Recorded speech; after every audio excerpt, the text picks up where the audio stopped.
There he is. There we go, Len. Timeout called by Bruce Pearl. There's your guy, Len.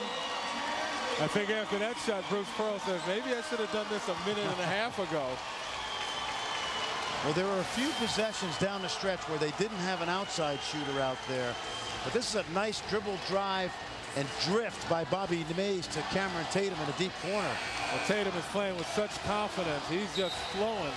No hesitation on that shot. And if you're just thinking ahead, guys, Fargo is a 60% shooter on the year. Heitfeld coming into tonight, 8 of 15. Bolden, 500. Well, here at the old Spice Classic, our championship game, number 10 Gonzaga, number 12 Tennessee from the Milk House. John Shambi, Fran Fraschilla, Len Elmore, and Andy Katz. Thanks for joining us. And the pressure by Tennessee. Uh-oh.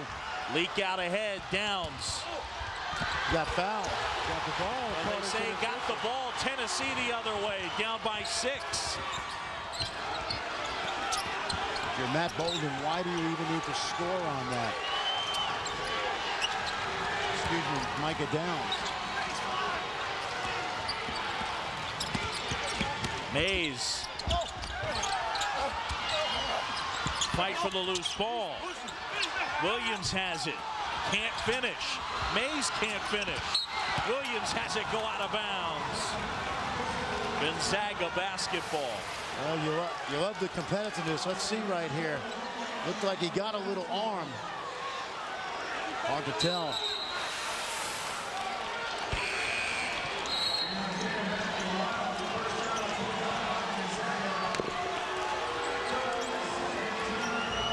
Well, a 6-point game.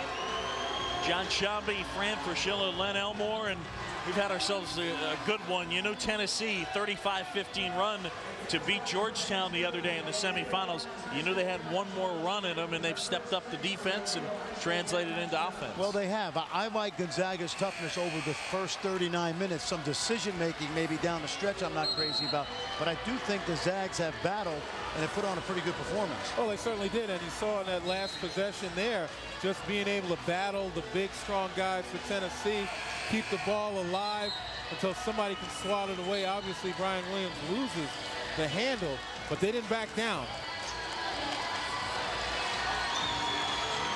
Guys, we've mentioned it a couple of times tonight, but there will be a rematch in January in Knoxville. So these games are absolutely great for Gonzaga if they're going to be considered a team that can win the whole thing. January 7th, Thompson Bowling Arena. That will be the rematch. Micah Downs fouled. He will go to the line. And Downs on the season, 15 of 19 from the stripe, including 2 for 2 in this one.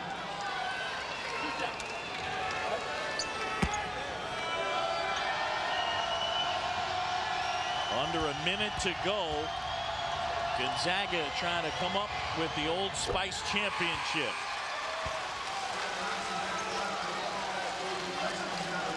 Well, we talked about how Gonzaga, a little bit of a chip on its shoulder from the loss out in Seattle last year. Got to figure January 7th. If it holds like this, will be the reverse effect. Yeah, they'll be playing with house money. You know, they've got the first one on a neutral floor, and Tennessee will certainly be expected to win that game at home. Tatum, 3 is no good. Williams the rebound. Kick out. Hobson, no good with that one. Kick out. And Pargo, look out. Jeremy Pargo throws it down, and that's the dagger.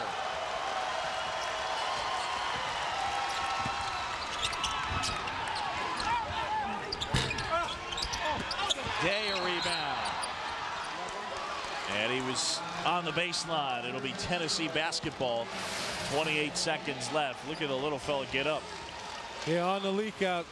Pargo on his pogo stick. It's the guy that put his name in the NBA draft. We withdrew it on the final day he could, a week before the draft. course, his brother Gennaro has played in the NBA, now playing in Russia.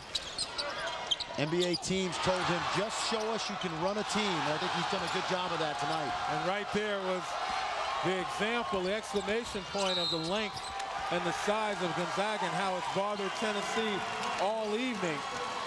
Guys like John and I don't appreciate length, Lenny, like you do, because you have it and we don't. You'll appreciate it if you got to shoot against it. Lost the day, couple of blocks right there. Stephen Gray, our Old Spice player of the game. He came in 3 for 18 from the three-point line, nails 4 out of 6. 19 big points for the sophomore from Bainbridge, Washington. It should be pointed out that that's all coming off the bench, John, which shows you the kind of offensive depth these guys have. Yeah, 5 Zags in double figures. Pargo, Bolden, Downs, Gray, and Heitfeld. And Gray leading all scorers in this game. But they can get the offense from all over the place. Fran, you said you think that after North Carolina, this Gonzaga team may have the most offensive depth of any team out there. You know, it's hard.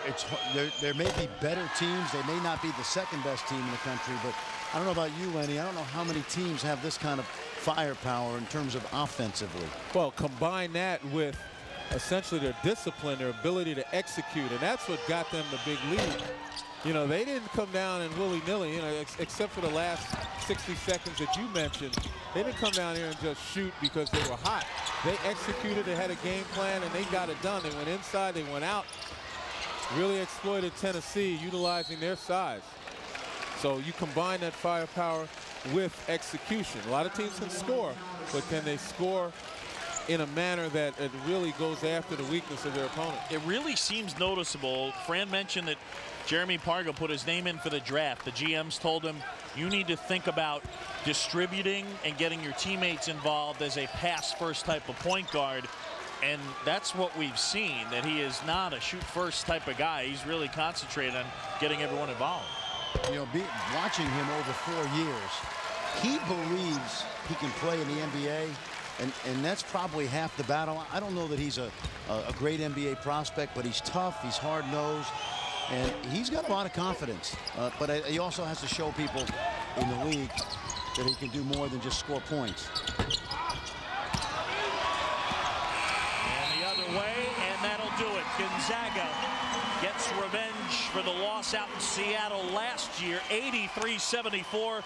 And the Gonzaga Bulldogs are your 2008 Old Spice champions. And the rematch, stay tuned, it'll be January 7th at Tennessee. But the Zags certainly earned it as they thumped Oklahoma State and Maryland, and now a win over Tennessee. This looks like a Final Four caliber type team for Mark Few.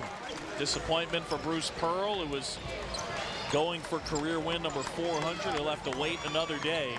Jeremy Pargo named the tournament MVP, and what a field it was. The likes of Michigan State and Georgetown, Gonzaga, Tennessee, 4 top 16 teams, but it's the Zags that come out on top. And there he is, 12 points, 6.3 assists. And Gonzaga wins it over Tennessee. And here's Andy Katz standing by with Mark Few. Thanks, John. Mark, over the last year, you've told me all about Stephen Gray's shooting. How much were you waiting for a performance like this from Gray? Well, I mean, people forget he had 7 threes in that NCAA game, and if we would have got the ball there at the end, he would have had the same amount as Stephen Curry. But he can shoot, but he can do other things, and he's got off to a little bit of a slow start this year, but we all were kind of waiting for him to bust out, and fortunately for us, he did tonight. How would you rate your team's toughness in this game? You know, withstanding that run by Tennessee and then able to extend it in the final minute. Well, I mean, they're tough. Tennessee's going to come at you and fight you, and they're not going to quit. No lead is safe, and I thought we did a nice job, except with about 2.5 minutes to go. We got a little impatient and did some things. We needed to pull the ball out and run a little bit of clock there, but by and large, I'm really proud of our guys. This is a heck of a preseason tournament, with all the great teams in this thing that they put together, and for us to come out on top is quite an accomplishment. Now, you've played in a lot of hostile environments. I don't know if there will be another hostile one more than January 7th in Knoxville. You jokingly said maybe you should just call it off. You played in Seattle last year, here in Orlando. How hostile is that game going to be when you go to Knoxville in January? I just talked to Bruce about why should we have to play another one now. We played here, they've played out west, so hey, we got to do what we got to do. We got a tough game coming up against Indiana here in a week. We just got to take it week by week. I mean, the way our schedule's set up, and I did it, it's the toughest non-conference schedule in the country, and we just got to take it week by week. That's way down the road. Congratulations on the championship. Thanks. Let's go back to you, John. All right, Andy, Gonzaga shows a lot of grit and toughness. They win the Old Spice Championship 83-74 over Tennessee.